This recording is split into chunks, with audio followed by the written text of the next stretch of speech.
অগ্নির মতো অষ্টাদশী হাত বেড়ে বলে উঠল, না না না, আজ থাক।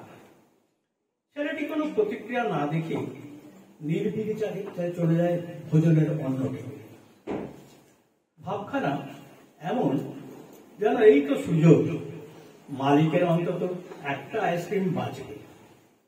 আবার কৌতূহলী মন অবাক বিস্ময়ে প্রশ্ন করে, না কেন, এই তো বয়স, একটা আইসক্রিম খেতে পারবে না?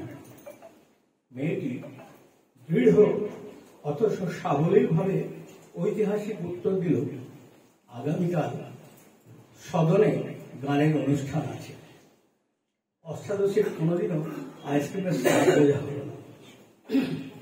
ছোট্টবেলায় শখ করে বাবার কাছে আবদার করেছিল একটা কাঠি আইসক্রিম খাবে বলে। সেদিনও তার ভাগ্য স্বাদ দেয়নি। একটা কামড় দিতেই পোকা দাঁতগুলো শিরশির করে উঠল। মেয়েটি সেই আইসক্রিম ছুঁড়ে ফেলে দিল। তারপর আর কোনোদিন আইসক্রিম ছুঁয়ে দেখায়।